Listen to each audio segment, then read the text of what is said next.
I am so thrilled to meet one of my awakeners, Kate Bolick, who wrote this incredible book, Spinster. She has really, I think, found a fantastically literary and thoughtful way to supercharge a conversation that many of us have inside our heads and over coffee and over our 20s and our 30s and our 40s. Please welcome Kate Bolick.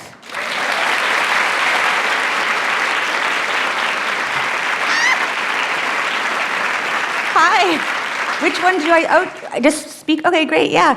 Wow, there's so many people here. It's great to see you. And I'm so glad that Jess came out first, because can you now feel how happy I was when I just met her 20 minutes ago? And this is who I get to talk to? This amazing person? So anyway, thrilled to be here. This is my first time to Australia, and I can't, Sydney is knocking my socks off. This combination of the gorgeous natural features and all of the diverse, stunning architecture. I've never seen anything like it. It's really great. So good job, Sydney. As you know, I'm here today to talk about single women. I have a little... See, I'm going to be screwing up the slides. I will try not to. So I have a little history teacher notes with me here as well. Today, there are more single women than ever before in history. In America, 53% of all women are unmarried. It's unprecedented. It's an unprecedented demographic shift. As the marriage historian Stephanie Kuntz has put it, today we are experiencing a historical revolution every bit as wrenching, far-reaching, and irreversible as the Industrial Revolution. And singledom is central to that story. But until very recently, it was a story that's rarely been told. I read recently that studies show that children who know their own family history are more resilient than those children who don't. There's something about seeing themselves as part of a larger group with a unifying narrative supplies what psychologists call a strong intergenerational self. In other words, they know that they belong to something bigger than themselves. I think that the same goes for single women. Knowing the centuries-long arc of single women who came before us creates a family of sorts, a unifying narrative that equips and empowers us with knowledge and insights that strengthen our own modern-day selves. Single women have, of course, always existed, but it wasn't until the Middle Ages that they began to be most visible, whether as nuns who felt the call of God, or women who didn't so much feel the call of God, but were poor and saw that living in a convent was a lot better than living with some asshole and being his housekeeper. So they're like, oh yeah, I hear God calling.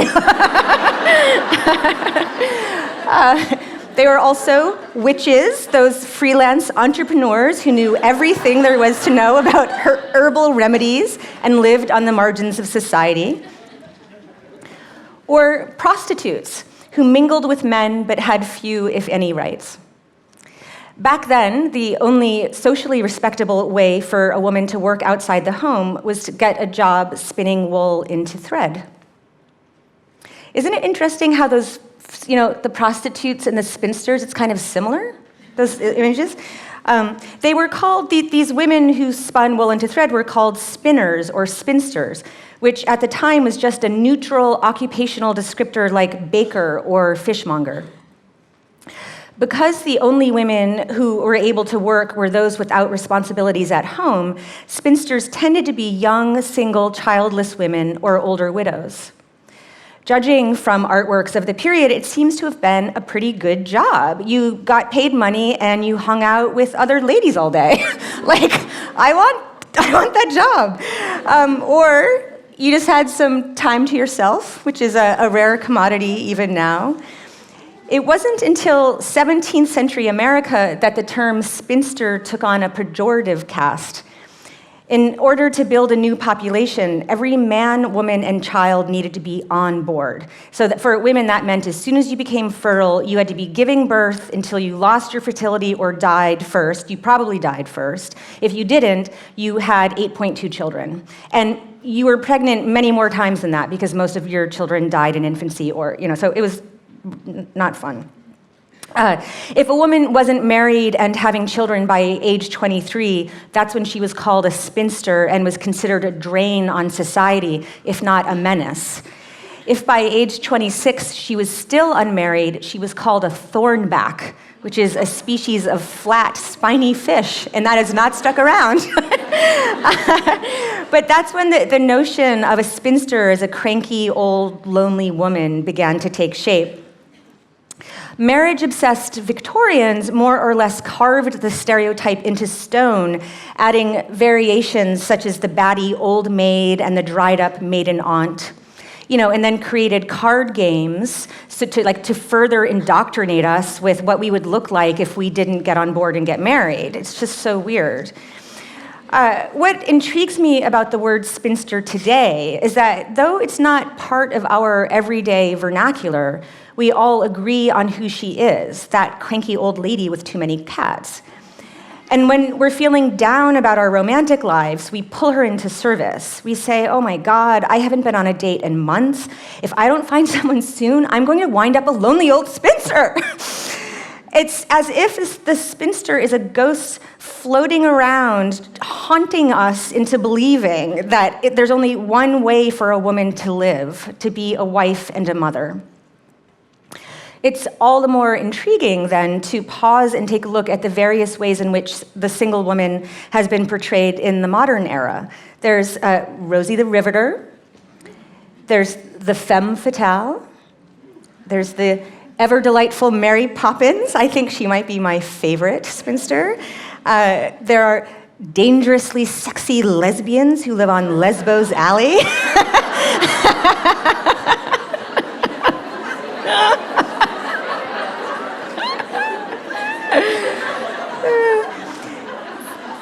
There were even wholesome campaigns meant to show the positive sides of spinsterdom. This is a 1958 pamphlet produced by the Australian Catholic Truth Society. As women began to live alone in growing numbers, television executives got with the program, giving us the truly wonderful Mary Tyler Moore, who is my other favorite. It's like Mary Tyler Moore, Mary Poppins. Those are my two go-tos. And then, of course, came Sex and the City. So by the time I was coming of age as an adult in the late 1990s, the most popular single lady in town was Carrie Bradshaw.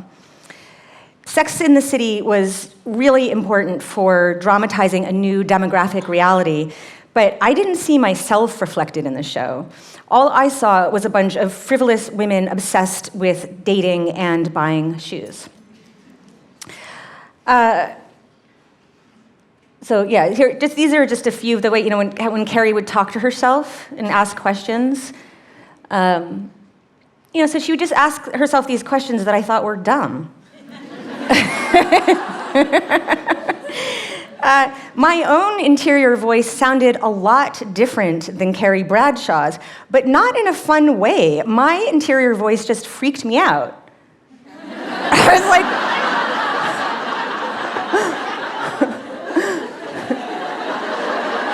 seriously, it was a dark time.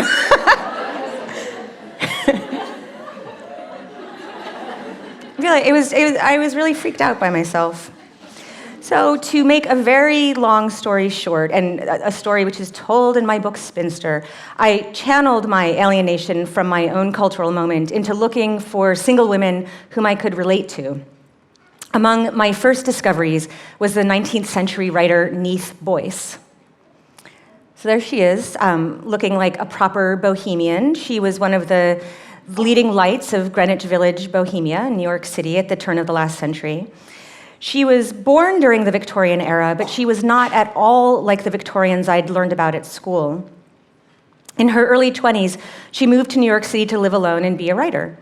She worked at newspapers, wrote several novels, became this cool lady, doing her own thing. That someone like her existed back then blew my mind. I hadn't known. I just thought Victorians were a bunch of prim, prude, repressed people. And it turns out there was this whole other kind of Victorian. And I quickly learned that Neith was one among many. By the 1890s, industrialization had created a bottomless need for workers and teachers. And so young unmarried women were flooding the cities to live and work on their own. There were so many of them that they were given their own moniker, the New Woman. The New Woman was always depicted in a shirtwaist and ankle-length skirt with her hair piled on top of her head. She was tall and athletic, striding up and down urban streets on her way to work. I always just love to do the New Woman strut. She's like this, like on her, she's got places to go, or pedaling around on her bicycle. They were always on their bikes. Her image was all over the popular press, meaning that for the first time in history, single women were seeing themselves reflected back to them in a positive manner. Of course, not all women. The New Woman was always depicted as white, slim, able-bodied, and heterosexual. Nonetheless, the emergence of these single women constituted a bona fide revolution in gender expectations. They were ordinary shop girls, stenographers, typists, factory workers, transforming the workplace. They were social activists like Jane Addams, who launched what is now the social welfare system. They were poets and novelists and painters, and they were questioning the institution of marriage. Indeed, in 1898, a time when women were still wearing corsets, Neith Boyce wrote a regular column for Vogue magazine. And this is, as you can see, it's a cover of Vogue magazine, 1898. She wrote a column called The Bachelor Girl about her decision to never marry. She said stuff like this. She was so ballsy. She just was on it. She was Carrie Bradshaw 100 years before Carrie Bradshaw, but way better than Carrie Bradshaw. So she just owned her girl bachelordom. She was funny. It's funny in a pre-self-deprecating way. I felt when I was coming of age, all the joking was about how, just bad jokes on yourself. And Neith was just genuinely wry and incisive and made living alone sound like a really great time. Instead of squandering her expendable income on expensive shoes and weekend brunches, she read and she wrote and talked philosophy with her friends. She lived a life of the mind, in the city on her own. Learning about Neith is what made me realize that single women had been written out of history. Had I known that they had existed, had I known that women have been longing for solitude and questioning marriage for centuries, maybe I wouldn't have been so freaked out by my own interior voice. To put it another way, not knowing our own history limits the ability of women to think expansively about our lives. So I was thunderstruck. If Neith Boyce could strike out on her own, so could I. I broke up with my boyfriend and began in earnest my career as a single woman, Neith Boyce style. Mind you, unlike Neith, I wasn't writing any novels or newspaper columns at the time. Back then, in the early 2000s, my writing about the single life was confined solely to raving diatribes in my diary. There was one other significant difference between Neith's life and my own. She couldn't have sex outside of marriage. I could. This is a doily to represent how Neith could not have sex.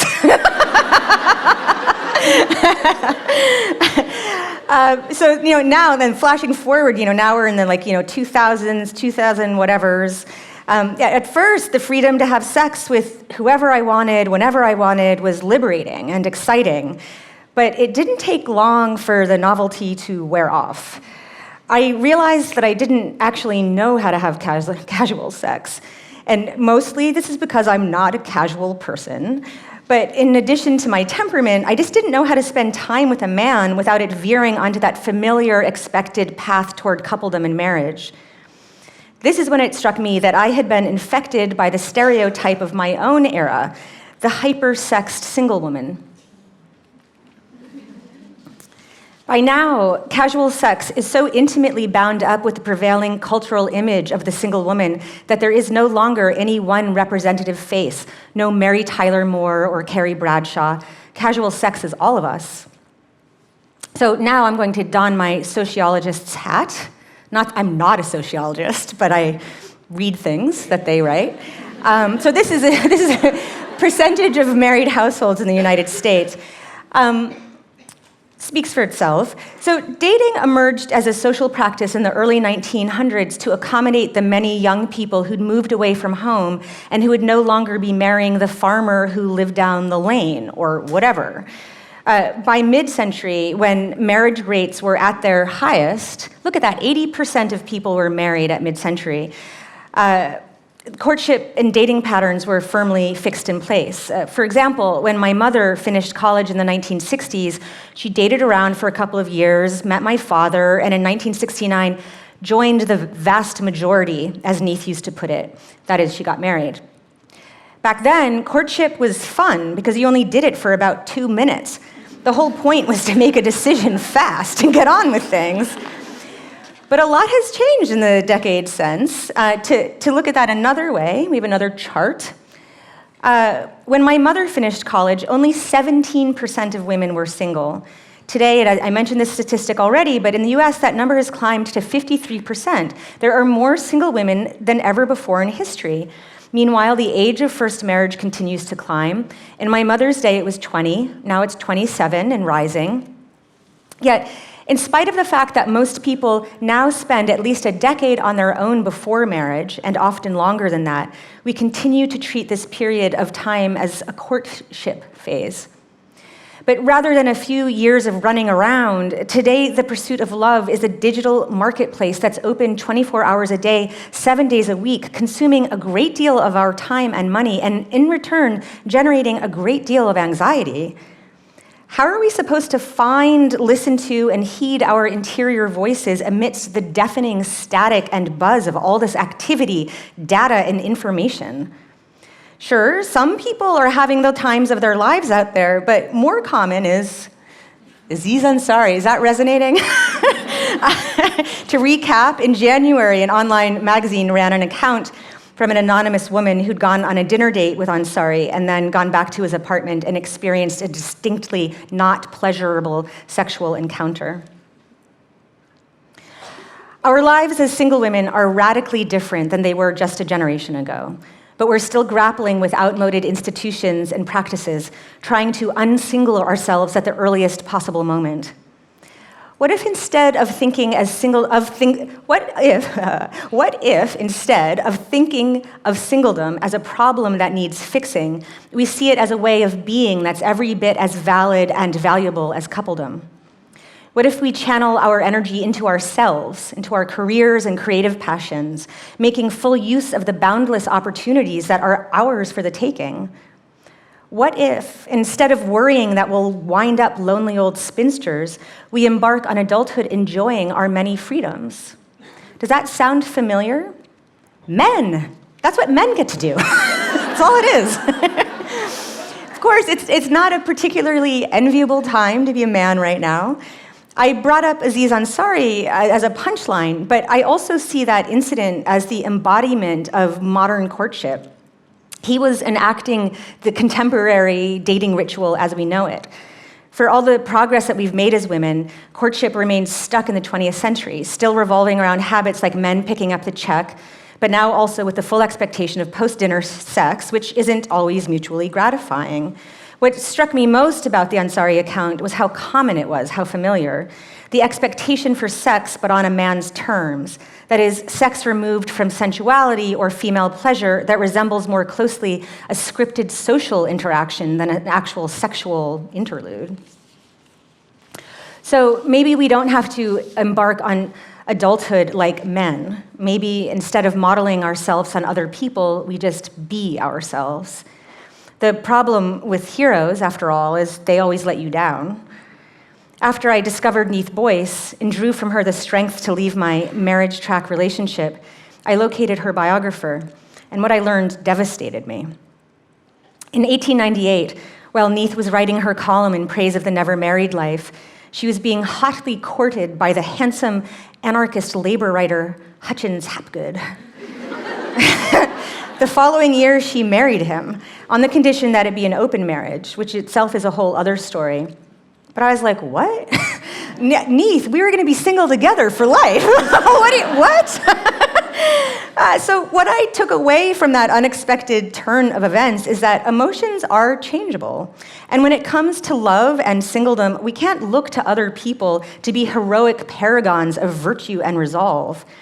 What we can do is pay attention to the unconventional lives taking place all around us, present and past, and open ourselves to the innumerable ways in which people choose to live.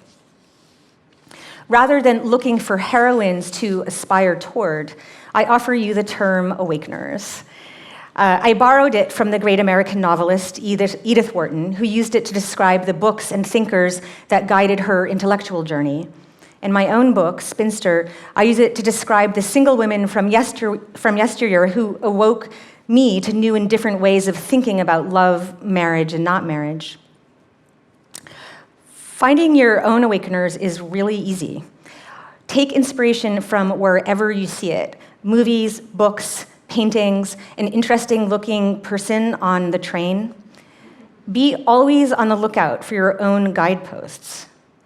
Be always curious and be always awake to possibility. Your awakeners will amplify your interior voice and make you stronger. Right now, with your own life, you are writing history. So make sure that it's really interesting. Thank you. Ladies. Oh, that was wonderful. Kate Bolick, everyone. Wasn't she amazing?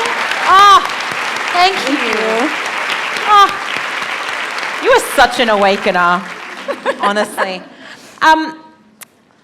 You had some US stats in there, but I know Spinster's coming out in translations and editions all over the world.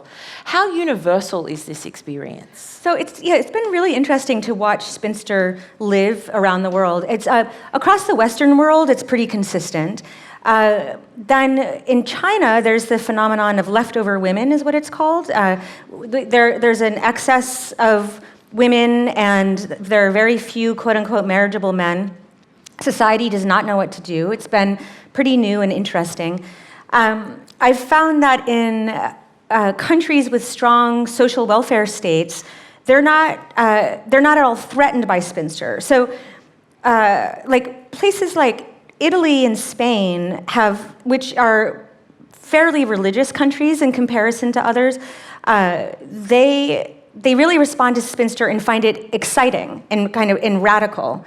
Whereas in Canada, everyone's like, yeah, I know, sure. And I think that's because they have a social welfare system that means that they can live as adults outside of marriage more comfortably. So in America, I think everyone likes to pretend that they marry solely for love, but in fact, they're often also marrying for healthcare and benefits and the stability that come with the rights of marriage.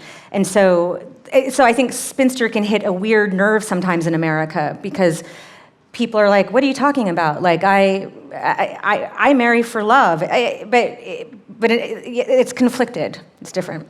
I'll tell you what, I've been tempted a few times just to pay half as much rent. Yeah, right.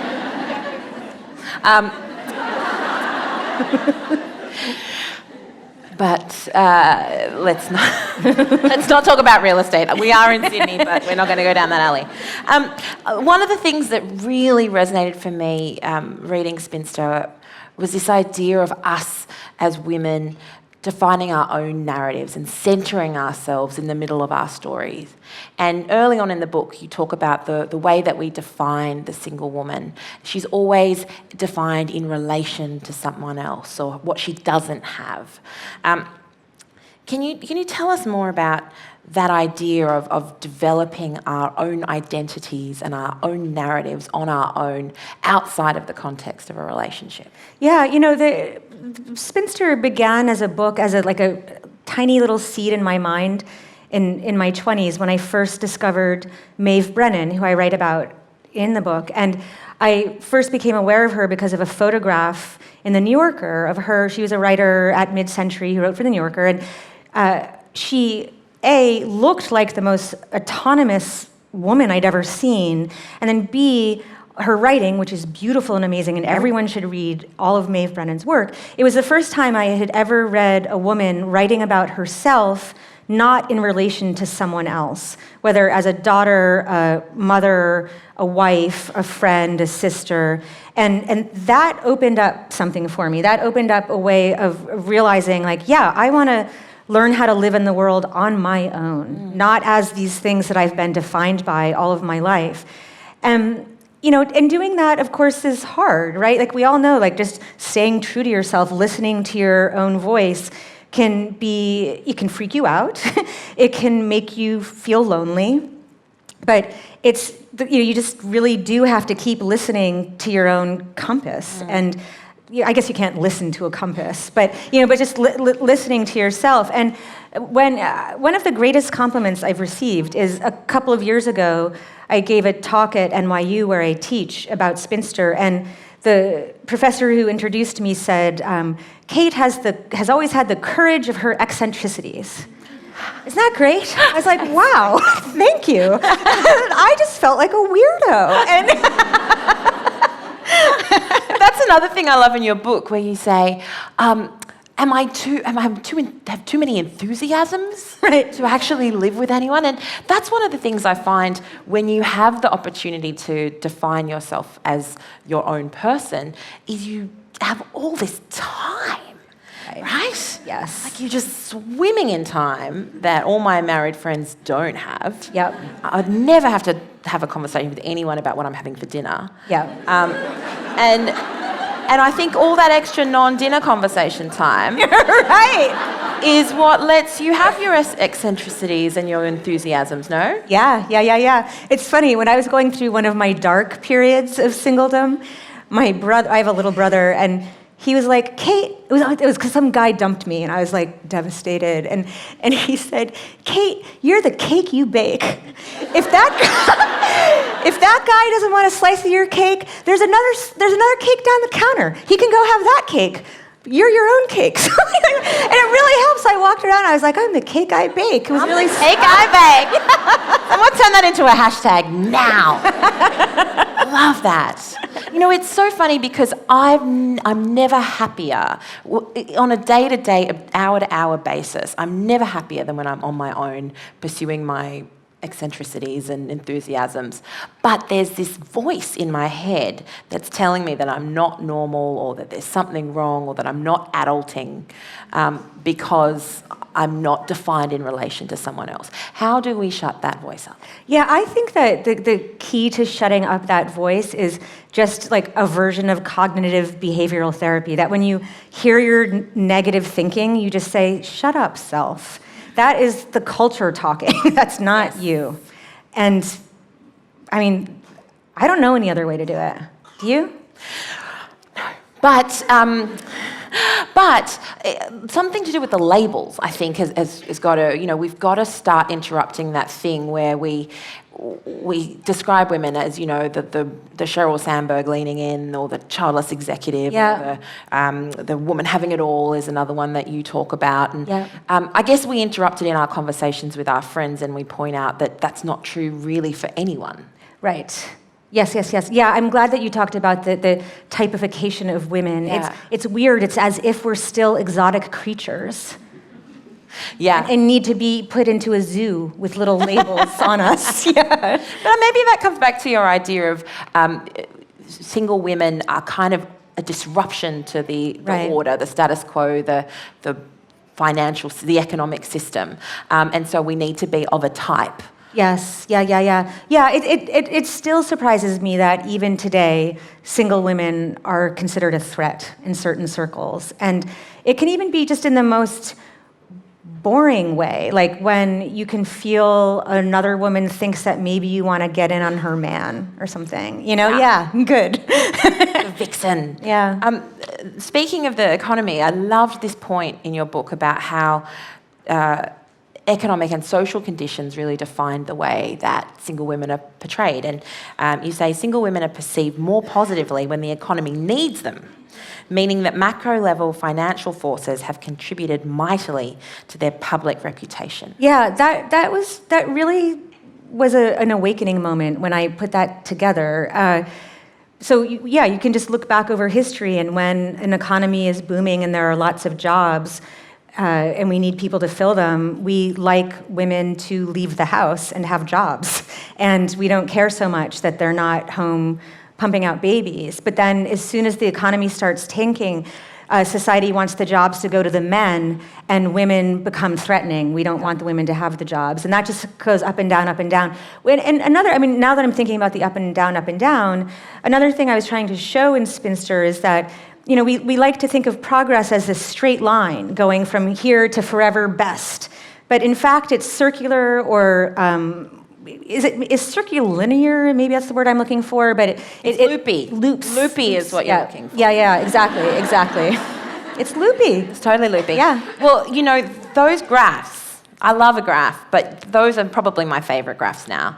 Because now every time someone asks me why I'm not married, I can say, well, in 1890... Yeah. Only, yes. Yeah. So this idea that we think all of the past look like the 1960s. Right.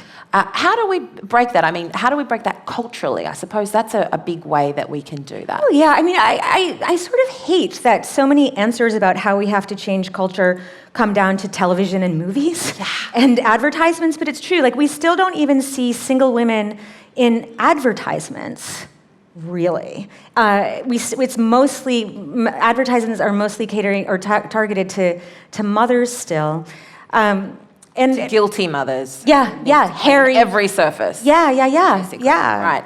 Guilty mothers who have no time. No. Yeah, but yeah, we just need to see more. We need more women directors, film writers, screenwriters, filmmakers, all of that. We need them to be putting women's stories into the atmosphere, and that, we need to be pulling history out and telling those stories so that we can see that the way we think of this monolithic marriage model of the heteronormative man with his barbecue set and lady in her apron and their kids in the garage, that was a flash in the pan. That was just a blink in American history. And there's been no other time when the economy has been so strong that you could have one person staying at home all day not working.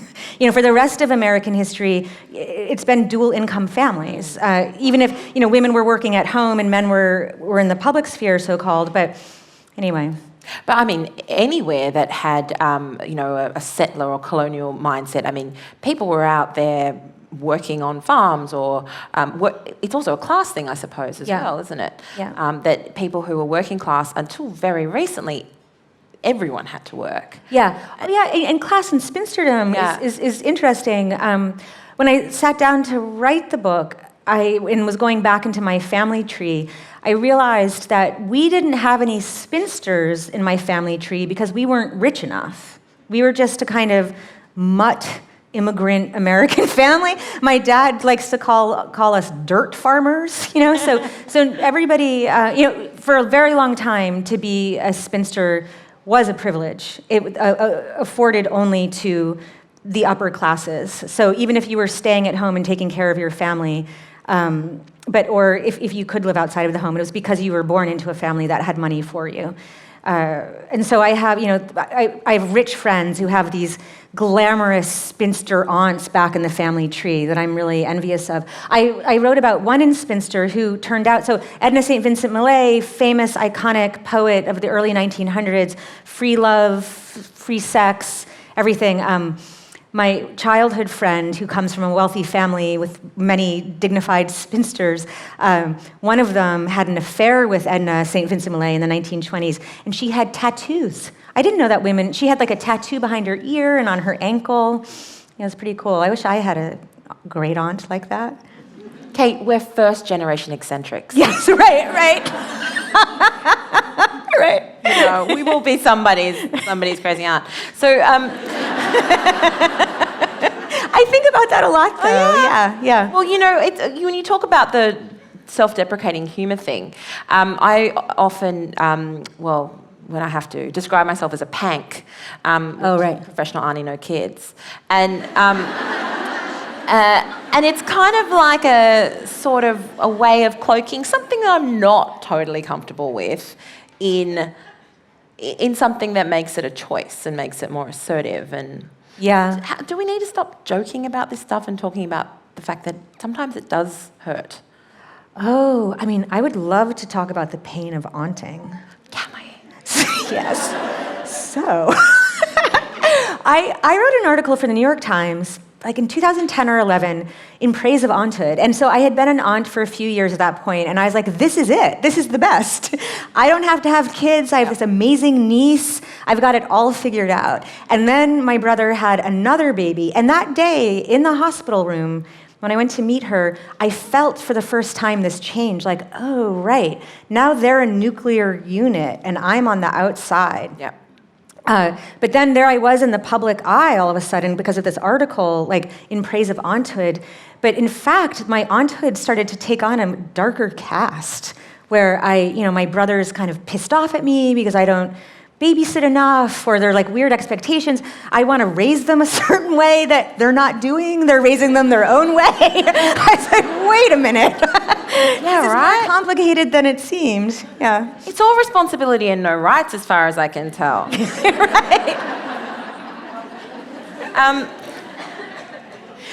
So many things I want to talk to you about, but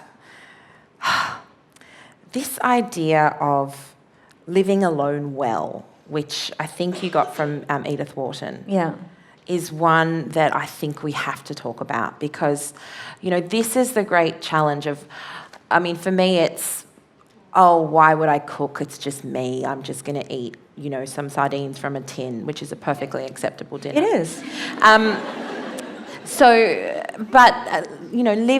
Living alone well, this idea you talk about, establishing what your needs are and meeting them. How do we help ourselves do that with the absence of, figures in the media or eccentric aunts? Okay, I love this topic. So first of all, when you start to live alone, you have to recognize, I've always lived with other people before, like my parents or whoever, and roommates in college, and then roommates after college, and now I'm alone. And this is a totally different and distinct way of being that requires a lot of intentional thought.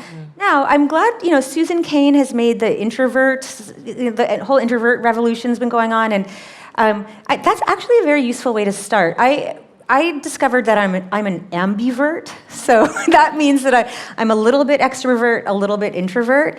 And it sounds like that's the greatest because you get to have everything. In fact, it's kind of hard because you never really know which one. It's like you're like, yes, I'll go out. Let's do that. You want to go to all the parties and do everything. And then you get totally depleted and drained and depressed and you need a week to recover. And so that was a lot of my learning how to live alone, was just learning how to figure out how to spend my time. So I was afraid of being lonely, so I would overbook my schedule. And then I'd be seeing friends all the time, and then I would get totally exhausted, and then I'd hermit away, and just like never leave the house for days, and that would be sort of beautiful for 3 days, and then it would get depressing, and I wouldn't be showering, and I was eating too many sardines. Oh my God, sardines, Uber Eats, all of the stuff. Don't leave. And this is super dorky, but something that I actually did was I have a Google Calendar, and I started keeping track of how I spent my time according to color.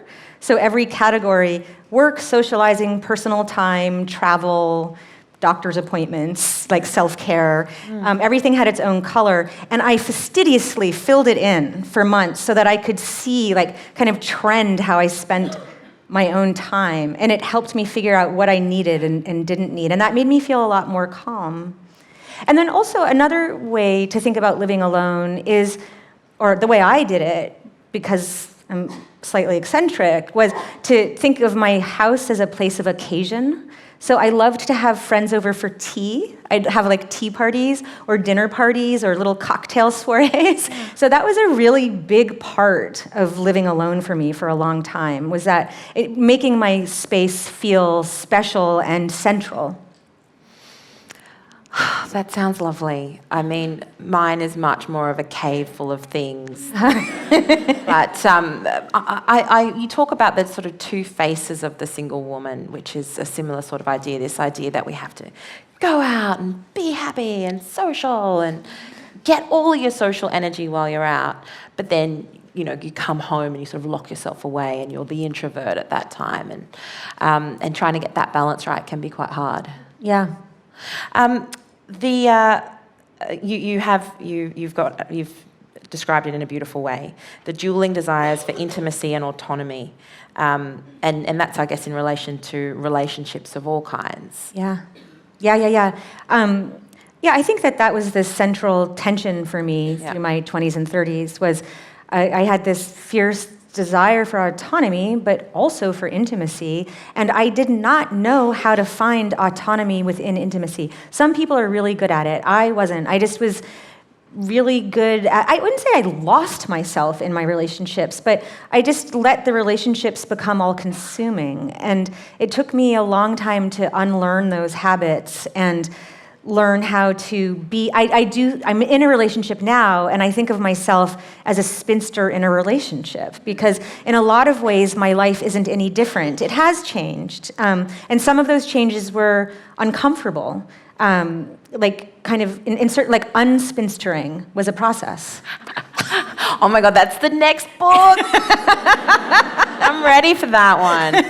Okay, I have more questions for Kate, but I know you do too. So make your way to the microphones if you have a question for Kate, and I will ask a question while we're getting there. Okay. It's a really easy one, so, 25 words or less. Race and class.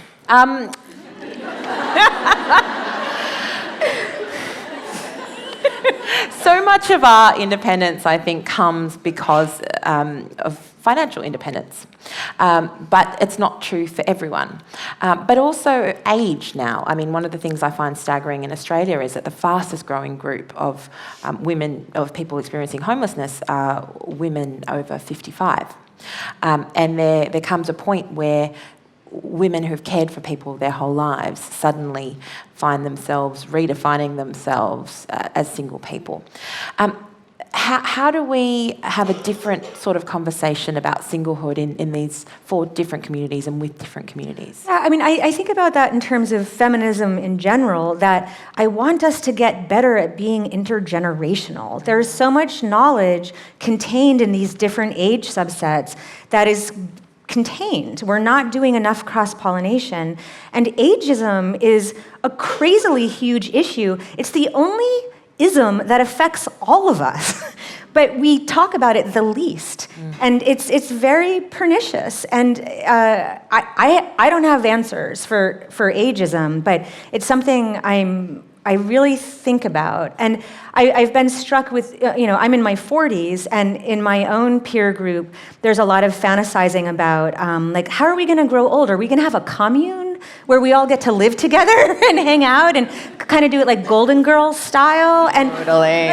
I see so many, my friends joke about it, but I see articles sometimes. It makes me wonder if there will be ways, society does morph and change to accommodate new realities when there are large numbers that make that happen. So just as we are seeing changes in the old decrepit old age homes aren't, there are better ways to age in place and so forth now. And so I do wonder if that will create more space for single women. In fact, in my hometown in Massachusetts, a developer is building this whole new, super green, sub-zero, whatever it's called, I forget, place, living residential community, and he's allotted 12 apartments for older single women exclusively, just so that they'll have places to live.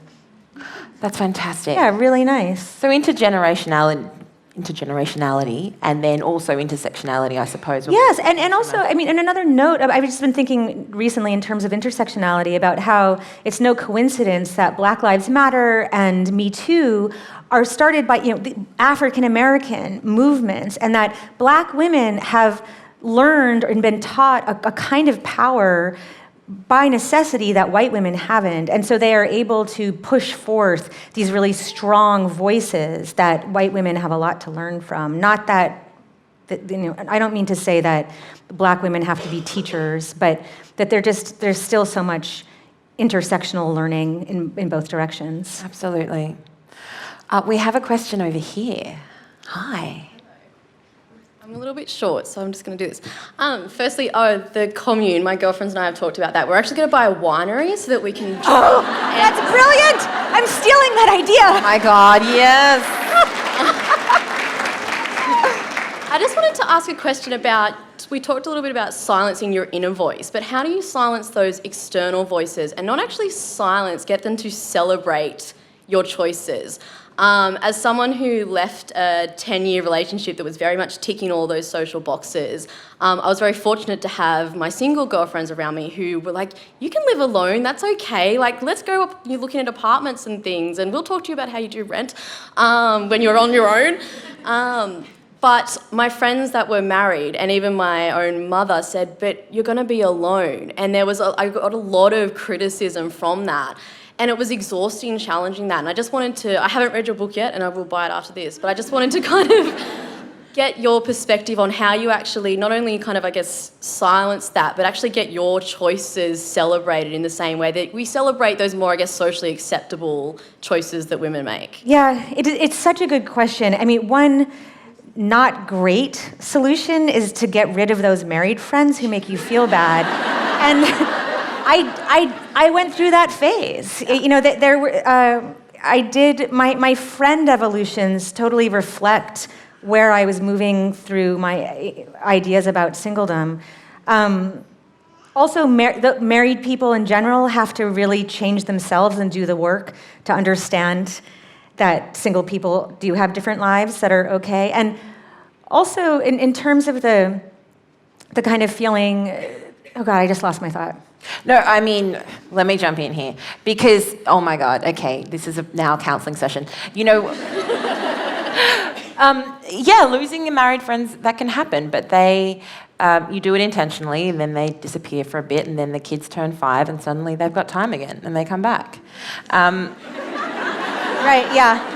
Or they do that excellent thing, which I call mere mailing, where you're like, oh, it sucks, I want to be... I'd love to feel appreciated by someone.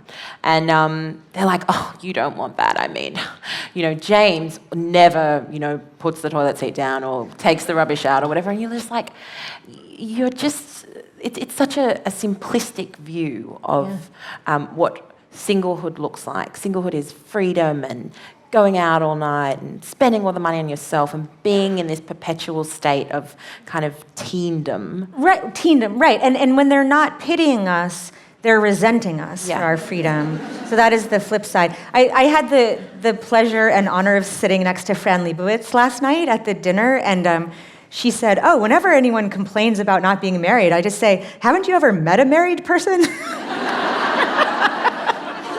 It's that whole thing where they want everyone to be as miserable as them, right? Yeah.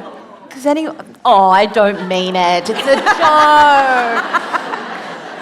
joke. Go. Hi, I apologize as well. I haven't read your book and I will buy it again after this. That's all I want, buyers. Yeah, the answers might be in there. But I'm wondering if you can talk a little bit about interdependence in either singledom or in relationships.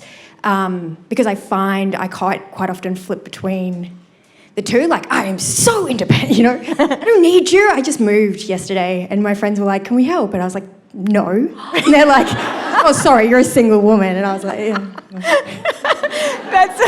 I do that too, and my therapist gets on it. She's like, what? I can't remember, but anyway. Yeah,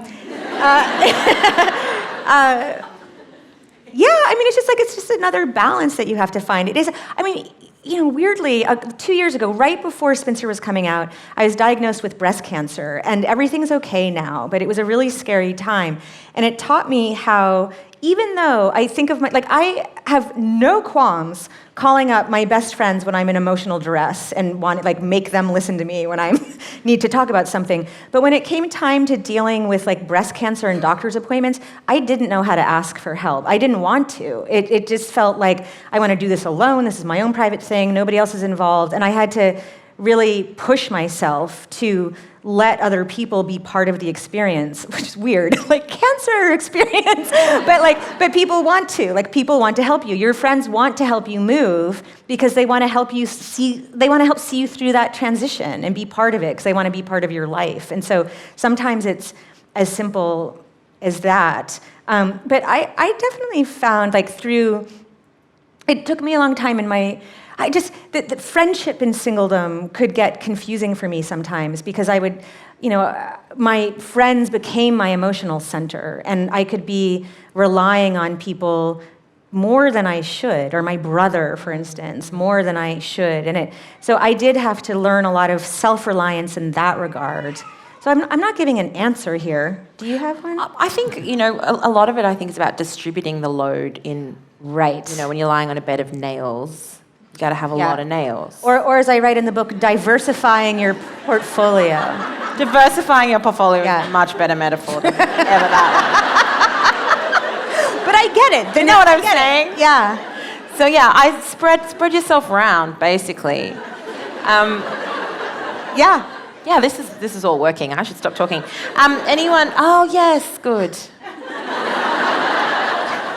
I hope to help. I adore this idea of being a spinster in a relationship. I think that's incredible. Because I'm in a relationship and I'm with a friend, and we often talk about trying to find the balance and kind of watching our friends.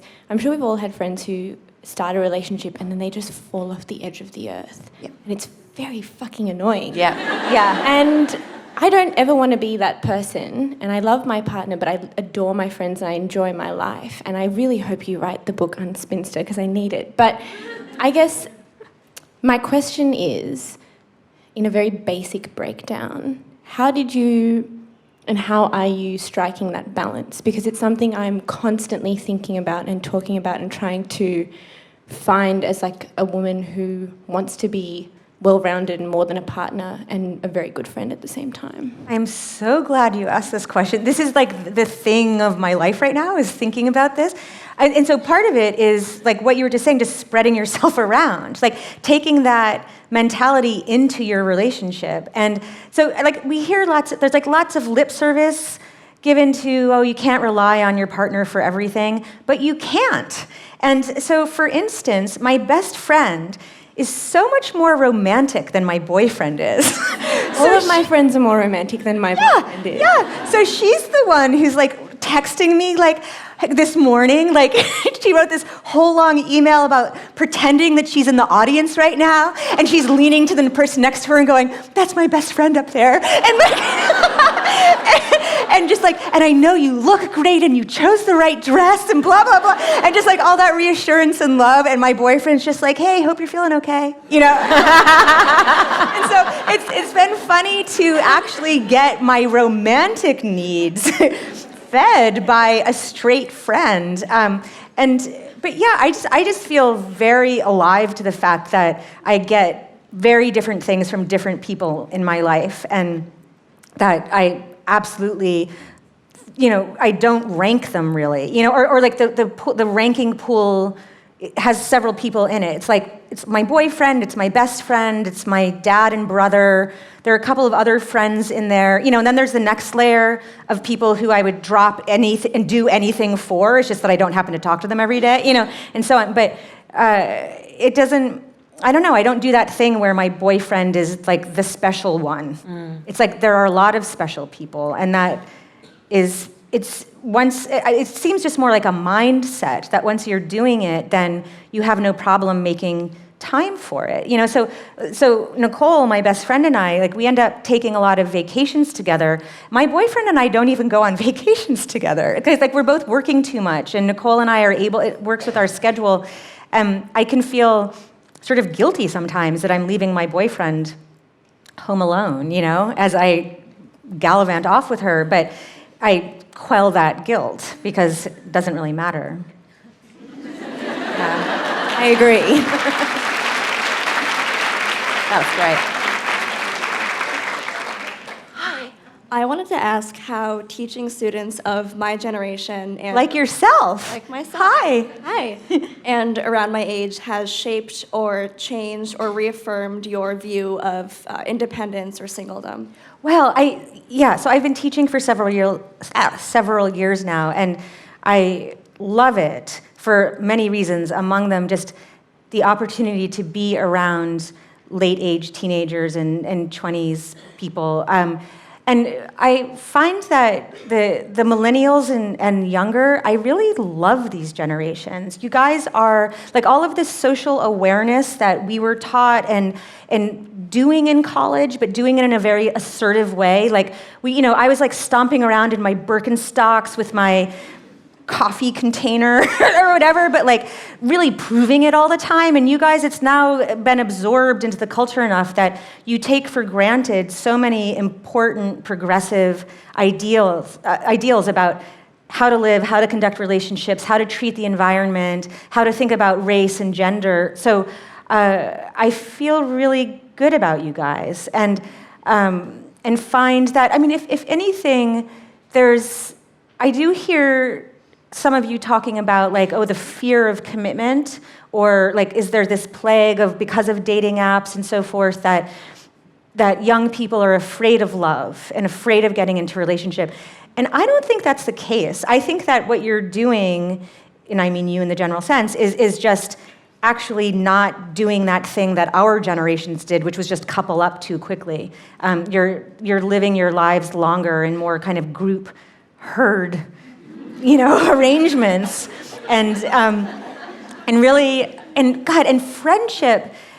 Friendship is its own fascinating history about how it's lived throughout time, but friendship is really good, I think, among your generation. And I've seen several instances where a woman is getting married, she's like 30, and she'll make her best friend a huge part of the wedding ceremony, and she'll be saying, like, I'm marrying them both today, or whatever. Like, I've never seen that before, and I've now seen it multiple times. So I think that's pretty cool also. Yeah, it's nice to see you. You too. Thank you. Wow. You've given us a lot of different ways of thinking about single as probably the defining thing for most women for most of their lives now, which I think is something we need to internalise and communicate with a lot of other people and bake into the culture in every way we can. And you've given us a Google Calendar tip, which is probably my favourite thing so far today. But you also talk about Edith Wharton and how she was masterful at creating her own life as a single person, and she did it through decorating, which is a whole other conversation which we need to talk about separately.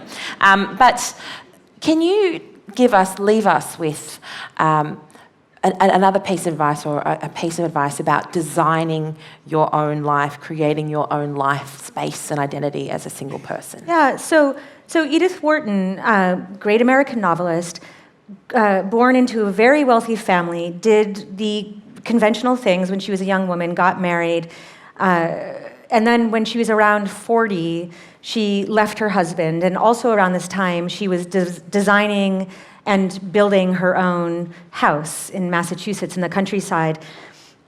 And she was thinking about architecture sociologically and psychologically on her own. Now there's a lot of science that backs up the sort of stuff that she intuited.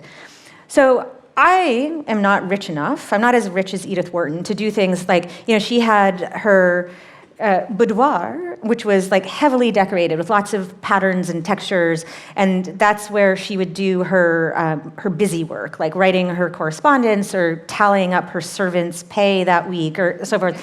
And then in her bedroom, which was light and airy with huge windows, she sat in bed and wrote.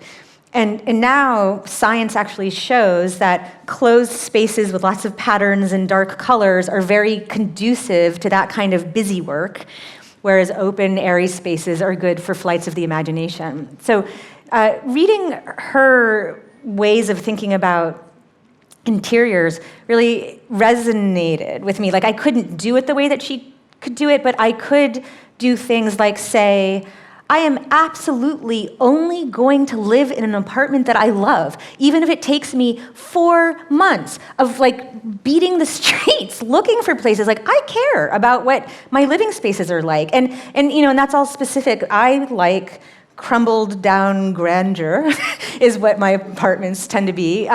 But sort of holding on to what makes me feel pleased. And so when I'm sitting in my bed and looking at the curtains, God, it sounds so dumb, but it is so important. Like, I just want to love those curtains. And you don't need to be rich to find curtains that you love. Mm-hmm. And so making your home your kind of palace like that, where everything, it's a powerful feeling to sit in a place, I've always had very tiny apartments, but to sit in a tiny apartment and look around the room and think, I own everything here.